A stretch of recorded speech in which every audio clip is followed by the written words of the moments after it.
은혜와 사랑이 한량없으신 주와 우리 아버지 하나님, 오늘도 저희들을 깊은 잠에서 깨워주시고 주의 성전에 나와 찬송하며 기도하며 아름답고 복되게 하루를 시작하게 하시는 것 진심으로 감사드립니다. 저게 잘 때에는 내일 아침에 나오리라 생각하지만은 아침에는 나약한 인간성에 사로잡혀서 새벽에 일어나지 못하고 많은 그러한 유감된 영들도 많이 있습니다. 또 당연히 이 자리에 있어야 할 것이지만은 몸이 편해서 지금도 깨어 이 성전을 사모하며 기도하는 주님의 사람들도 있습니다. 하나님 아버지, 주님의 귀한 자녀들 하나하나를 오늘 이 새벽에도 찾아주시고 만나주시고 위로하시는 중에 하나님의 귀한 뜻이 이루어지기를 기도합니다. 우리 소망의 식구들 다 어디 있든지 간에 이 다섯 많은 다 같이 일어나서 하나님 앞에 성전을 향하여 무릎을 꿇고 기도하고 성경을 읽고 명상하며 주님의 뜻을 깊이 생각하는, 그리고 그 은혜의 말씀을 받아 생명력을 넉넉하게 공급받는 귀한 아침들이 되기를 기도합니다. 그리고 우리의 기도가 이제 연합하여 하나님 앞에 상달되게 하시고 주의 보좌를 움직이는 크고 위대한 역사가 있게 하여 주시옵소서.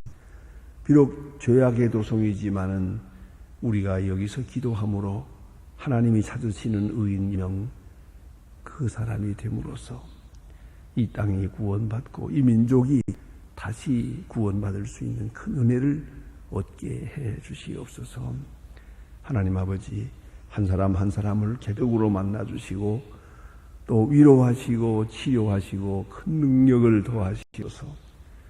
회개하는 자에게 용기를 주시고 또 헌신하는 자에게 새 마음을 주셔서 또 봉사하고자 할 때에 하나님이여 영육간에 넉넉하게 채워주시사 주님의 사람으로 주의 일꾼으로 귀하게 쓰는 역사가 있게 해 주시옵소서.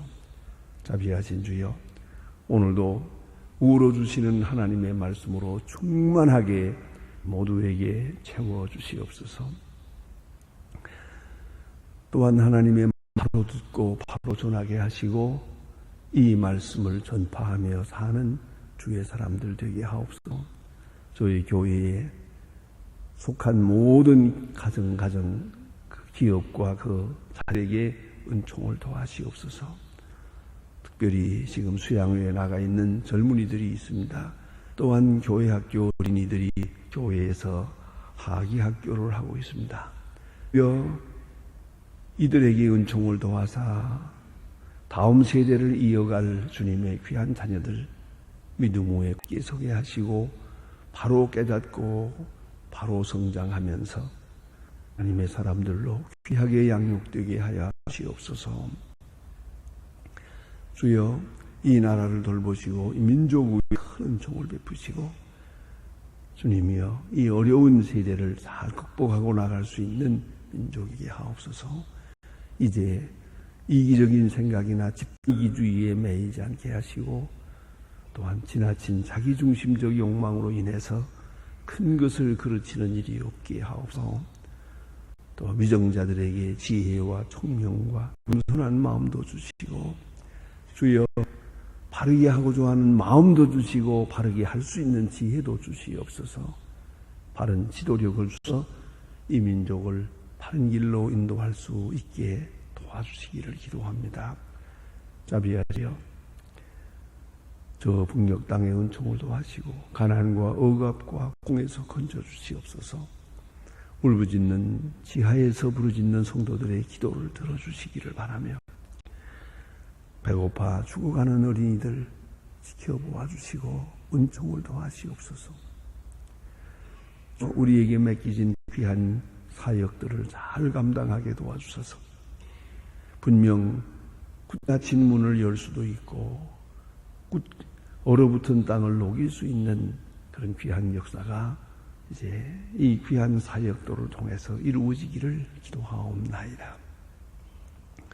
하나님 아버지, 오늘도 해외에 있든지 여행 중에 있는 사람들, 군문에 나가 있는 젊은이들, 유학생들, 공부하는 자녀들 하나하나 다 돌보아 주시고 어디에 있든지 믿음 위에 굳게 세워주시고 하나님의 사람의 본분을 다하게 도와주시옵소서. 병중에 슬픔을 당한 가정에 큰 위로를 더하시고 영과 육이 아울러 강건하게 하여 주시옵소서. 오늘 하루의 모든 생활을 주께 맡깁니다. 주만이 영광을 받으시고 우리의 출입이 복되게 하시고 항상 주의 사랑을 현실 속에서 확인하여 또 주의 사랑을 전하며 사는 은혜롭고 복된 하루가 되게 하여 주시옵소서. 예수님의 이름으로 기도하옵나이다. 아멘. 하나님의 말씀 계속해서 봅니다. 사도행전 9장 이어집니다. 사도행전 9장 오늘 19절로부터 22절까지 보게 됩니다. 사도행전 9장 19절로부터 20절까지만 오늘 아침 보도록 하겠습니다. 지금 19절부터 시작하겠습니다. 음식을 강건하여 지니라. 사울이 다메섹에 있는 제자들과 함께 며칠 있을 때 즉시로 각 회당에 하나님의 아들을 준 바하니 듣는 사람이 다 놀라 말하되 이 사람이 예루살렘에서 이 이름 부르는 사람들을 잔해하던 자가 아니냐. 거기 온 것은 저희를 대박하여 대장에게 끌고 가고자 함이 아니더라. 사울은 힘을 다하여 얻어 예수를 그리스도라 증거하여 다메섹에 사는 유대인들을 지키니라. 아멘. 오늘 본문에 사도 바울의 회심 그 마지막 장면을 보게 됩니다. 그가 다메섹 도상에서 예수를 만납니다. 이것은 역사적인 계시요 또 세계를 바꾸는 그런 위대한 역사의 시발점이기도 합니다. 그런데 바울이 이렇게 힘을 하고 자 이제 당장 오늘 본문에 보는 바와 같이 즉시로 각 회당에서 예수를 하나님의 아들이심을 증거하리라 그랬어요. 즉시로라고 하는 말 눈여겨 이제 보아야 할 본문입니다. 9장 1절에서 보면은요, 사울이 주의 제자들을 대하여 여전히 위협과 살기가 등등하여 보세요. 예? 예수 믿는 사람을 죽이고자 하는 살기가 등등한 그런 사람이었어요. 그런데 종호에 예수님을 부활하신 예수님을 만났어요. 그리고 인도를 받아 다메섹에 가서 아나니아를 만납니다. 그리고 나서 완전히 새 사람이 됩니다. 회심이 되었습니다. 컨버션입니다. 컨버션. 아주 확 180도 돌아서 예수를 박해하던 사람이 예수를 전하는 사람이 되었다 하는 것입니다. 흔히들 말합니다. 이리가 양이 되었다 말하기도 합니다. 전혀 독수리가 비둘기가 되는 것처럼 아주 완전히 단 사람이다. 그리고 며칠 동안 다메섹에 있었는데 그동안에도 그런 참지 못하고 예수를 증거하는 그런 사람이 되었어요. 모든 사람이 보고 깜짝 놀랐어요. 이미 오늘 알고 있던지라 더욱더 그러합니다. 저 사람이 예수 믿는 사람을 박해했고 예수 믿는 사람을 잡으러 왔댔다며 그 사람이 오늘 와서 예수를 하니 도대체 어떻게 된 거냐고 이렇게들 수군거리기도 했고 자 그러므로 해서 이건 분명한 하나님의 놀라운 역사다 그렇게 받아들이는 사람이 있는가 하면 또 한편에서는 아니야 저 사람이 저렇게 해서 기독교인들을 다 모아놓고 그 다음에 체포해 가려고 하는 거다 저거는 하나의 수단이고 또 하나의 거이다라고 그렇게 생각하는 사람도 있었단 말이죠. 아주 복잡해졌습니다. 어쨌든 사도는 지금 회심해야 그 이제 큰 역사를 이루는 사람으로 출발하게 되는데 오늘 잠깐 머물러 회심이라는 걸 한번 생각해 볼 필요가 있습니다. 회심과 그 과제에서 종교심리학적인 연구를 많이 한 그런 연구 논문에 보면 몇 가지가 있습니다. 1978년에 프린스턴 대학에서 1000명을, 기도인 1000명을 상대로 해서 연구한 그런 자세한 기록이 있는 것을 볼 수가 있습니다. 이건 이런 것입니다. 급진적 회심, Sudden Crisis Conversion이라고 해요. 급진 회심이라는 게 있습니다. 어느 순간에 확 돌아가 버리고 사람이 180도 달라지는 그런 회심이 있습니다. 그런데 이것은 그렇게 하지 않습니다. 1000명을 상대로 회심한 사람들을 조사하니까 그 가운데 18명이 그렇습니다. 한 5의 1 정도가 급진적이에요. 이제 그런데도 그 가운데 정도가 다 다릅니다만은 바울은 일시에 어느 순간 사람이 확 달라지는 그런 변화를 받은 사람은 5%밖에는 없습니다. 자, 그런데 또 하나의 의미가 있습니다. 그것은 점진적 회심입니다. Gradual Conversion이에요. 점진적이에요. 그러니까 시간이 좀 걸려요. 그래서 조금 기다려야 됩니다. 예수를 만나고 예수를 믿고 그러면서도 회심을 하지 못해요. 상당한 시간이 가면서 천천히 변화된 사람을 봅니다. 이런 사람이 80%예요. 그러니까 여러분 이렇게 사도 바울 같이 이 드라마틱하게 아주 극적으로 변하는 화끈하게 확 돌아가는 그런 변화가 있어야 돼가는데 왜 그런 게 없을까? 왜 걱정하지 마세요. 그렇게 변하는 사람도 있고 천천히 변하는 사람도 있어요. 왜 그 사랑도 그렇지 않습니까? 어떤 사람은 보면은 그저 눈과 눈이 마주치는 순간 확 돌아가 버리고 말이야. 그만 반해버리고 말. 첫눈에 반했다 그러죠. 예? 첫눈에 반해서 그래 아주 거기서 그대로 헤어나지를 못하고 한평생을 그 남자를 사랑하기도 하고 그 여자를 사랑해야 하는 그런 사람도 있어요. 그런 사람들이 있습니다. 그러니까 그런가 하면 어떤 사람은 사랑하는지 마는 건지 어쩌다가 지내는 뭐 오빠생이니 하면서 지내다 보니까 1년도 걸리고 3년도 걸리고 그 다음에 한참 있다가 군대 간다고 할 때 보니까 아주 눈물이 나와요. 야, 이게 아마 사랑하는가 보다. 이래가지고 이제 이 결혼하는 사람이 있지 않습니까? 이렇게 좀 뜸을 많이 들이면서 오래오래 그렇게 되는 사람이 있고 아주 그야말로 첫눈에 확 그야말로 극적으로 변하는 그런 사람이 달라지고 있단 말입니다. 그런가 하면 아주 좀 더 나아가서는 무의식적 회심이 있습니다. 이건 자기도 모르게 언제부터 예수 믿었는지도 몰라요. 왜요? 모태 적부터시니까. 그 기독교 분위기 속에 살아왔기 때문에 그저 그렇게 살아왔어요. 그리고 어렸을 때부터 부모님의 손목 잡고 교회 나가 또 그렇게 그리스도인의 생활 속에서 살아왔어요. 그러니까 뭐 어떤 가 예수 믿는 건지 안 믿는 건지를 알 수 없을 만큼 그러나 믿는 거예요. 그렇게 아주 무의식적으로 회심을 경험하고 그 속에서 사는 사람이다 하는 것이고요. 그 다음에는 재통합적 회심이 있습니다. Reintegration이라고 하는 이 말인데 이건 기독교인이에요. 벌써 이렇게 어렸을 때부터 교회 다녔어요.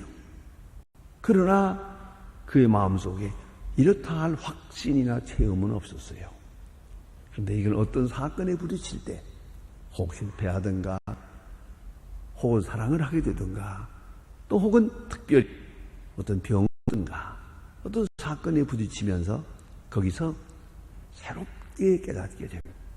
여기서 우리가 생각해야 합니다. 이런 회심에 대해서 우리가 조심해야 되는데 그건 뭐냐면 말에 이제 표현이 되는 거죠. 벌써 예수 믿었어요. 성령의 역사도 체험했어요.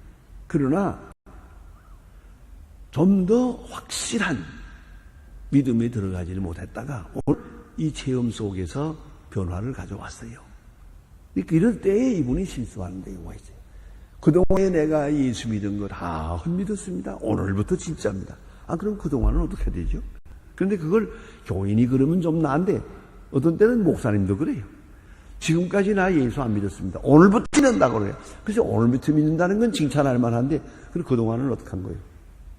이렇게 좀 광된 그런 표현이 이제 오히려 많은 사람을 복잡하게 만듭니다. 그런 거 아니에요. 이미 믿어왔어요. 그러나 그것이 여러 가지 면에서 부족했어요. 오늘 와서 새로운 체험과 함께 한 단계 도약한 그것이 있을 뿐이지 그렇게 사도 바울과 같은 그런 극적 변화를 우리가 경험할 수는 없어요. 다 같이 경험하는 것도 아니고요. 다 그래야 되는 것도 아닙니다.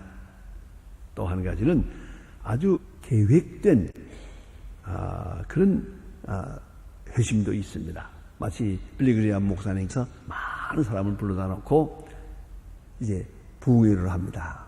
그 가운데는 예수 믿던 사람도 있고 한 번도 안 나가본 사람도 있고 그렇지 않습니까? 그러나 그런 큰 집회에서 아주 능력 있는 설교를 들으면서 큰 감동을 받고 오늘부터 확실하게 주님 앞에 몸을 바치겠습니다. 그리고 나와서 안수받고 이렇게 하는 게 있죠. 이런 회심을 프로그램적인 것이에요. 이거는 아주 계획된 것이에요. 그래서 그날로부터 새 사람이 됩니다. 이런 역사가 있죠. 그게 다 생전 처음 교회 나온 거 아니에요. 교회 다니던 사람들이에요. 그런데 그 빌리그리암 목사님의 설교를 들으면서 그 영적 경험을 새롭게 가지게 된 것이죠. 자, 여기서 이렇게 여러 가지 종류의 우리가 그 아래를 보았는데, 그러면 회심을 통한 그 변화, 그걸 어떻게 오는 것이냐? 그러면 몇 가지로 또 분석해 볼 수가 있어요. 하나는 체험적인 것이에요. 생각으로만 믿다가 오늘 체험을 하게 되고, 또 늘 지식으로만 가지고 있다가 큰 감동을 받아요. 그런 경우가 있어요. 깨달음은 마찬가지예요. 나오는 같은 깨달음인데 그때는 감동이 있었어요. 근데 감동을 하게 돼요. 그때의 회심을 경험하게 되고요. 또 그런가 하면 감동은 있는데 깨달음이 없는 사람도 있어요. 늘 그저 찬수고 기도하고 간절히 기도하고 밤에도 기도하고 그런 생활을 했지만은, 그러나 그는 이성적 이해가 없어요. 그래서 깨달음이 없다가 성경을 읽고 또 설교를 들으면서 깊은 깨달음을 그 맞다, 그게 맞는 일이다, 큰 깨달음을 가지게 돼요. 깨우치는 시간이 옵니다. 이런 의미에서의 회심도 이루어지고요. 또 하나는 도덕적 능력으로서의 회심이 있어요. 이게 뭐냐면은 늘 끊어야겠다 생각하면서도 끊지 못하는 버릇이에요. 늘 사랑해야겠다 하면서도 사랑하지 못해요. 그래서 생여전해요. 마음으로도 믿고 지식으로도 믿고 주일날 교회 나가는 것도 분명한데 봉사하고, 그런데 이 도덕 생활의 변화가 없어요. 그걸 용기를 없어요. 도덕적 용기가 없어요. 그러다가 어느 순간에 특별한 은혜를 받을 때 전에 좋아하던 것이 오늘 좋지 않아요. 그렇게 미치게 좋아하던 일이 싹 없어져 버려요. 이것을 흔히 말하기를 도덕적 회심이라고 합니다. 또 그런가 하면 사회적 회심도 있어요. 이 뭐냐면 전에는 이 사람들하고 만나고 저 사람들하고 만나고 그랬어요. 그런데 이제 와서 생이 달라졌어요. 전에는 나하고 좋은 사람만 만났어요. 중생을 경험하면서 이제는 내가 도와야 할 사람 보여요. 원수도 사랑하게 돼요. 그런 마음이에요. 꼭 찾고 싶어요. 전에는 그런 거 전혀 상상도 못했어요. 그러나 이제는 봉사하게 되고 그런 찾아가서 만나고 사귀고 이런 일이 이루어져요. 이것을 사회적 관계에서 오는 그런 중생이다. 이렇게 할 수가 있습니다. 자, 그리고 보면 사도 바울의 경험한 유형이라고 하는 것은 체험적이에요. 그리고 깨달음이 있었어요. 이 둘이 합칩니다. 왜요? 구약 성경을 아는 사람이 메시아를 기다리던 사람이에요. 간절히 기다리고 메시아를 전하고 연구한 바가 있는 사람이에요. 그런데 오늘 와서 예수의 십자가를 깨닫게 돼요. 예수가 메시아다 하는 순간에 그동안 공부하고 깨달았던 구적 지식이, 성경 지식이 여기 확 돌아가면서 집중하여 이 십자가를 증명하게 돼요. 그래서 그가 알던 구약적 지식이 이제 그동안에 산만하게 방향 없이 생각했던 것이 오늘 초점을 맞추게 돼요. 그래서 그만에 공부하고 깨달았던 모든 지식이 십자가에 초점을 맞춰 그리고 예수에게서 성취되었다는 것을 확신하게 됩니다. 그 순간 체험과 함께 큰 깨달음을 가지게 됩니다. 그건 아주 일시적인 거예요. 굉장히 중요한 거예요. 그래서 복음을 전하게 됩니다. 그러나 이제 다시 성경을 보다 보니 정리해야 될 게 많아요. 그래서 다시 그는 다메섹으로 가서 그리고 아라비아로 가서 그 다음에 2년 동안을 있었다 그러는데 모름지기 깊이 명하면서 성경을 읽고 그리고 신학을 체계화한 것이다 라고 생각하게 됩니다. 자, 그러면 이 체험하는 순간 그리고 또 큰 깨달음을 가지는 순간 그러니까 사건 속에서 그의 추상적 진리와 현실적 사건이 만나는 거예요. 완전히 하나가 돼서 이해하게 될 때 그는 아무 부끄러움도 없습니다. 지금까지 생각했던 거 버리는 거 좀 아쉬움이 없어요. 지금까지 바리새인으로 살았던 거 그야말로 헌신짝처럼 내버릴 수 있어요. 낡은 옷처럼 내버렸어요. 그 바리새인 가마니엘 문화 그거 중요한 거 아니에요. 그동안에 많이 공부하고 또 유식하다는 말고 하는 거 아주 그냥 싹 지워버렸어요. 이게 바로 회심이에요. 그 전혀 무리가 없어요. 지금까지는 이것이 옳다 하고 생각했는데 오늘은 저것이 옳다 하고 바뀌는 거예요. 그래도 저 사람이 어제는 저러더니 오늘은 이러노만 그 말 하든 말든 싹 버렸어요. 그게 회심의 결과이고 또 한 가지는 변명하지 않으려고 그래요. 무슨 말인가 하니 자기가 보면 둘 다 얻으려는 사람이 많아요. 전에 가졌던 것도 옳고 오늘 것도 옳고 전에 내가 혹 잘못해가도 그것도 옳은 바가 있고 그리고 오늘은 오늘대로 이 과거로부터 벗어나는 데 대해서 그 미련을 가져요. 그러한 잘못이 많습니다. 바울은 그것이에요. 깨끗하게 벗어버렸어요. 그래서 빌립보서 3장에서 말하는 것처럼 잃어버리고 해로 여기고 분토와 같이 여겼다. 아주 깨끗이 벗어버리는 그런 큰 용기를 얻게 됩니다. 그래서 옛날에 썼던 공동체로부터 벗어나고 그는 다시 그리스도인이라고 하는 이름으로 그리스도인의 공동체에 들어가서 역사합니다. 오늘 본문에 보는 바와 같이 즉시로 그러죠. 즉시로 예수 믿는 사람 즉시로 나가서 복음을 전하게 돼요. 대단한 것입니다. 체험했지. 이제는 체험한 바를 깨달았지요. 깨달았으면 증거해야죠. 여기서 중요한 거예요. 체험이 없어도 안 되고 깨달음이 모자라도 안 돼요. 이성이 항상 반항을 하니까. 그대로 이성적으로도 이해하고 깨달음이 있고 합리적으로 이해하고 그리고 체험적인 데가요. 자, 이렇게 될 때 그는 다가가서 복음을 전합니다. 바로 전하게 됩니다. 자, 합리적이요. 그다가 확신 있고 체험이 있어서 복음을 전하게 되는데 오늘 여기 본문에 보니 여기 문제가 있어요. 바울은 그렇게 됐는데 이 변화를 그리스도인들도 다 같이 받아주지를 못했어요. 다 이해해주지를 못했어요. 저 사람은 체험했고 나는 체험하지 못했으니까. 체험자의 체험을 체험 못한 내가 이해할 수가 없었어요. 다른 각도에서 하다 보니까 오해가 생겼어요. 참 이렇게 답답한 것이 옵시다. 이것을 이겨야 합니다. 이 단계를 극복해야 됩니다. 나는 체험했어요. 저기는 체험하지 못했어요. 가서 부딪힐 때 여기서 좋지 못한 반응이 와요. 이걸 극복해야 돼. 아마도 이렇게 체험한 사람이 복음을 증거하게 되면 저 사람 미쳤나 그럴 거예요. 저 사람 돌았구만. 그렇죠. 미쳤다고 돌았다고 하든 그건 중요한 게 아니에요. 이것이 사실이니까.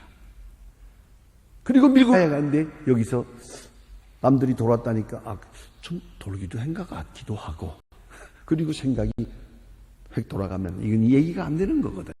그런데 오늘 본문에 보면 뭐가 새 사람 된 바울을 교회가 바로 이해할 수가 없었어요.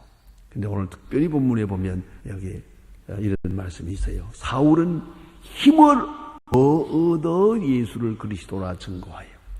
힘을 더 얻어 증거했다. 이거 무슨 말입니까? 핍박이 있을 때 역독으로 역사했다는 것이죠. 예? 힘을 더 얻어서. 확실히 그렇습니다. 반대가 있어야 변증이 있고 변증이 있어야 용기가 생긴답니다. 아마도 저들이 그날 사도 바울을 받아주고 말았더라면 그가 이런 변증을 하기가 어려웠을지도 몰라요.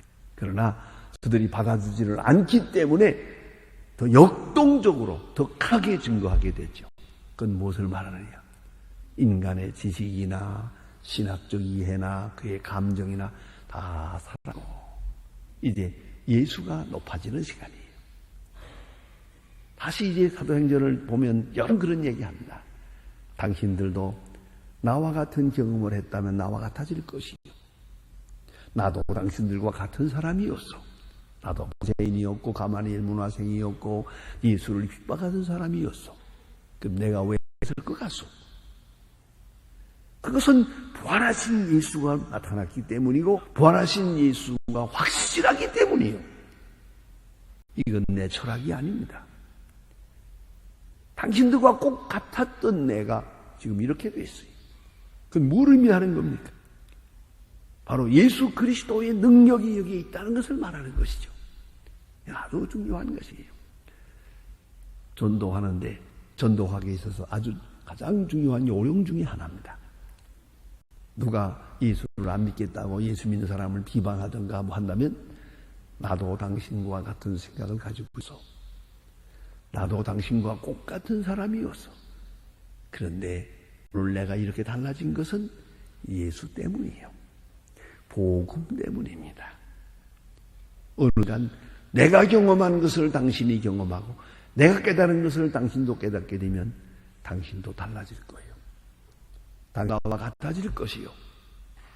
라고 하는 확실한 말을 할 수 있어야 돼요. 그것이 바로 바른 전도입니다. 오늘 여기 사도 바울이 말합니다. 힘을 더 얻어. 반대가 많으니까 힘을 더 얻어. 여기 짧게 말했습니다만 무슨 말입니까? 그것은 바로 내가 다메섹 도상에서 예수님을 만났다는 것이요. 부활하신 예수를 내가 만났다는 것이요. 아니, 부활하신 예수께서 나를 만나 주셨다는 것이요. 그러므로 내가 이런 사람이 된 것이요. 예수를 확실하게 증거하는 그런 사람이 됐습니다. 기도하십시다. 하늘에 계신 우리 아버지시여, 이름이 거룩히 여김을 받으시오. 나라의 마옵시며 뜻이 하늘에서 온 것 같이 땅에서도 이루어지이다. 오늘날 우리에게 일용할 양식을 주옵시고 우리가 우리에게 죄진 자를 사하여 준 것 같이 우리를 시험에 들게 하지 마옵시고 다만하게서 구하옵소서. 나라와 권세와 영광이 아버지께 영원히 있사옵나이다. 아멘. 아멘.